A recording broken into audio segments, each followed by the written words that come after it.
Հարց համար 36 վարորդական իրավունք ստանալու քննությունների ընթացակարգի փոփոխությունների մասին հարցը զեկուցող ներքին գործերի նախարար Արփինե Սարգսյան, համեցեք Տիկին Սարգսյան։ Շնորհակալություն, մեծարգո վարչապետ, հարգելի գործընկերներ, օրակարգային հարցով ներկայացված է կառավարության համապատասխան որոշման նախագիծ, որով առաջարկում ենք այս ոլորտում որոշ փոփոխություններ անել։ Մինչ փոփոխություններին անդրադառնալը ես ուզում եմ հատուկ ընդգծել այն հանգամանքը, որ հաշվառման քննական ծառայությունների շրջանակներում մենք անընդհատ շարունակում ենք երկխոսությունը քաղաքացիների հետ, պարոն վարչապետ, եւ առավելապես քաղաքացիների եւ նախարարության միջև տեղի ունեցած երկխոսության շրջանակներից դուրս ենք բերում լուծումներ եւ դրանք արդեն տարբեր փաթեթների շրջանակներում փորձում ենք կարգավորել։ Առաջին լուծմանը անդրադառնամ, առաջինը վերաբերում է թվայնացման մեր հանձնարարության շրջանակներում այս ոլորտում արդյունավետ կառավարում երաշխավորելուն, ինչի մասին է խոսքը։ Այս պայծրությամբ շատ ենք ունենում դեպքեր, երբ որ օրինակ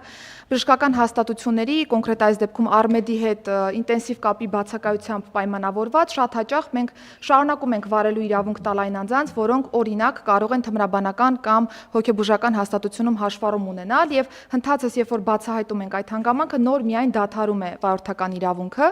բայց այս պայծրությամբ փոխգործակցություն ենք երաշխավորում Արմեդի հետ, երբ որ կկարողանանք ըստ այդմ ավտոմատ եղանակով այս հանգամանքները բացահայտել եւ անգամ երբ որ քաղաքացին չի գալիս հաշվառման քննական ստորաբաժանում, բայց մենք ազդակ ենք ստանում Արմեդից, այս դեպքում արդեն սա հիմք է հանդիսանալու իրավունքի դադարման համար։ Երկրորդ փոփոխությունը վերաբերում է տեսական քննությունը հանձնելու պայմաններում դրա դրական արդյունքը պահպանելու ժամանակահատվածին։ Այս պայծրությամբ տեսական քննությունը դրական ստանալու պայմաններում 1 տարի ժամանակ ունեն մեր քաղաքացիները, որպեսզի կարողանան գործնական քննությունը հաղթահարել, պահպանելով տեսական քննության արդյունքները, բայց պիտի փաստեմ, որ վերջին տարիներին հատկապես բավական մեծացել է հաշվառման քննական ծառայությունների դիմելիության թիվը, աճ ունենք բավականի եւ հերթերի կառավարման տեսանկյունից շատ հաճախ այս մի տարին բավարար չի լինում անձանց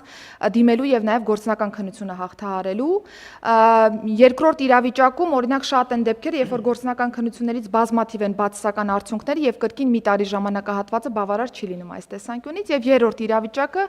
շատ են դիմում նաեւ այս տեսանկյունից քաղաքացիները 1 տարվա կտրվածքով չեն հասցնում ավարտել օրինակ ավտոդպրոցներում իրենց ուսումնառությունը եւ խնդրում են որպեսզի հետաձգվի քննությունը։ Սա շատ դրական ազդակ է այս տեսանկյունից, որովհետեւ սկսել են ավելի պրոֆեսիոնալ զբաղվել վարորդական ուսումնառությամբ եւ նոր միայն անցնել քննությունը։ Մենք նախատեսում ենք, որ 1 տարվա փոխարեն 2 տարի է հնարավոր պահպանել տեսական քննության դրական արդյունքը եւ ազատ հետո արդեն հերթագրվել եւ գործնական քննության համար օր որոշարկել։ Երրորդ փոփոխությունը, որը կրկին գալիս է մեր քաղաքացիներից, վերաբերում է վարելու իրավունքի դեպքում տեսական քննության հարցաշարերին։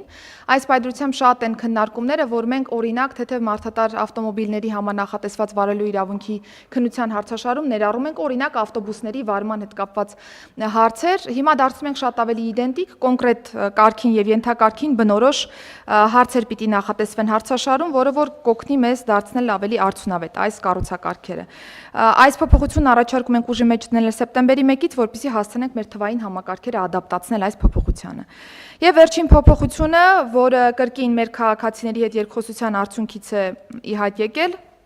վերջերս ազգային ժողովի կողմից ընդունվեց օրենսդրական նախաձեռնություն, որով փոփոխեցինք վարորդական իրավունքի ձեռքված անձանց վարորդական իրավունքի վերականգնման մոդելը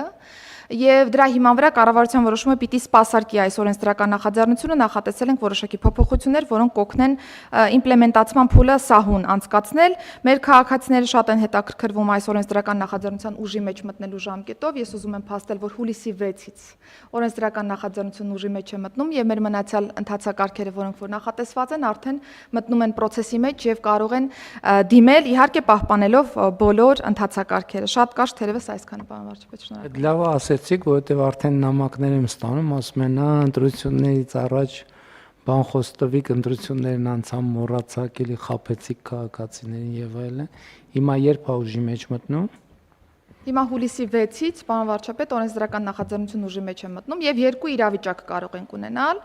Առաջինը, օրինակ, եթե հուլիսի 6-ի դրությամբ արդեն զրկման ժամկետը ավարտված լինի, անձանց 1 տարի ժամկետով, օրինակ, զրկվել են, զրկման ժամկետը ավարտվել է, հուլիսի 6-ի օրը հենց կարող են դիմել մինչեւ 1 տարվա ընթացքում։ Կարող են անձինք Հայաստանում չլինել։ Այսինքն ուր պետք է դիմեն։ պիտի հերթագրվեն մեր on-line պլատֆորմով, օր վերցնեն կոնկրետ վարորդական իրավունքի վերականգնման համար եւ այցելեն հաշվառման քննական ստորաբաժանում, հիշենք, որ ունենք պետական турքի նախատեսում 50,000 դրամի չափով, պիտի արդեն տեղում կատարեն համապատասխան վճարումը եւ վարորդական իրավունքի վերականգնման հետ կապված եւս քննություն չեն տալիս, այս վերջին անգամ քննության։ Այո։ Շատ լավ, ես խնդրում եմ նաև իրազեկեք նախարարությունը թող պատշաճ իրազեկման արշավներ անի, որ մարդիկ տեղեկանան, թե ինչպես է դա իրականացվելու։ Նաև այնտեղ մենք նախկինում խոսել ենք, որ այն դեպքերում, երբ որ դա օրինական ուժի մեջ վնտած դատավճիռներով են զրկվել, այս կարգավորումը չի տարածվելու, այսինքն զուտ վարչական զրկումների վրա է տարածվելու, որովհետև օրենքով օրինական ուժի մեջ մտնած դատավճիռների դեպքում դա լուծելի չի, այն ժամանակ էլ մենք մարդկանց ասել ենք, բայց այդպիսի դեպքերը շատ չեն, 90%-ը ավելի, քան 90%-ը, չէ, ճիշտ եմ, չէ՞ հիշում։ Մնացած մասով էլ այդ թեմայով էլ իհարկե ես տասնյակ նամակներ եմ ստացել, եթե ոչ ավել, այդ բոլոր իրավիճակների, որը վերահասցեագրել են բոլոր նախարարին։ Իհարկե այստեղ կա երկու նրբություն։ Առաջինը ակնհայտ է, որ մենք պետք է ճանապարհային երթևեկության անվտանգությանը ավելի ու ավելի մեծ ուշադրություն դարձնենք եւ ունենանք սկզբունքային դիրքորոշում, որովհետեւ խոսքը մարդկանց կյանքերի մասին է։ Երկրորդը այդ նամակների բովանդակությանը ծանոթանալիս իրոք էլի գալիս ենք այն վերակենդանում են համոզմունքը, դե որ նախկինում այդ քննությունները, տեստերը եւ այլը տենց առանձնապես պրակտիկ նշանակություն չեն ունեցել եւ ընդհակառակը գուցե թե այդ տրամաբանությամբ էլ գրվել են, որ տենց հնարավոր էլ չլինի, որ մարդիկ գան հանգիստ վճարեն, բոլորը գոհ ու երջանիկ լինեն, բայց քանի որ մենք հիմա մտել ենք իրական քննությունների փուլ, մարդիկ կան, որ իրոք նկարագրում են իրավիճակներ, որ նայում ես, ասում ես, իրոք, ստեղ մի քիչ տրամաբանություն են չի, եւ ես դեռ ամիսներ առաջ նախարարին հանձնարարել եմ, որ մենք անընդհատ աշխատենք, որպեսզի այդ տեստերը, իրանց որակը, հարցերը, քննությունների ընթացքը բերենք տրամաբանական ճիշտ վիճակի, որ մեր անվտանգության համար մեզ անհրաժեշտ ստանդարտից ոչ մի միլիմետր ներքև չլինեն, բայց տրամաբանության շրջանակներից էլ դուրս չլինեն, բայց էդ էլ է պետք ասել, որ մենք այստեղ էլ զգուշ ենք, այնց չենք վերցնում, ուղղակի sense տողերով ջնջում, որ վերջում էլի կանգնենք նույն կոտրած տաշտակի առաջ եւ համբերատար պետքա այս process-ը սա մի որոշում է, բայց պետք է արձանագրենք, որ հավանականությունը մեծ է, որ սա վերջին այսպիսի որոշումը չի, որովհետև մենք անընդհատ պրակտիկ իրավիճակներից, այդ թվում քաղաքացիների արձագանքը, հական դեպքեր, որ նայում ենք, ասում ենք, հա, տենց էլ պետք է լինի, որովհետև պետք է լուրջ վերաբերվել, բայց կան դեպքեր, օրինակ այն ձեր նշած վերջին դեպքը, երբ որ մարդը գնացել է X մակարդակի կամ X որակավորման վարորդական իրավունք ձեռք բերելու, բայց մենք իրան մտցնում ենք մի փաթեթի մեջ, որ ինքը պետք է մի անգամից ավտոբուսի, չգիտեմ,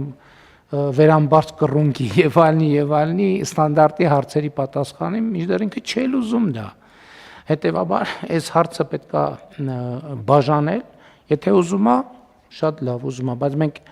կանխավարկածով չասենք, որ դու այս շրջանակը պետք է բան անես, քննություն հանձնես, որ քեզ թույլ տանք սեդան մեքենա վարես, եւ կարծում եմ սա լավ բարեփոխում է, բայց ելի եմ ասում, մենք այն կանխավարկածով չենք, որ վերջ լուծեցինք այդ հարցը, եւ այն կանխավարկածով էլ չենք, որ ուղղակի պետքա բռնել տողերը ջնջել։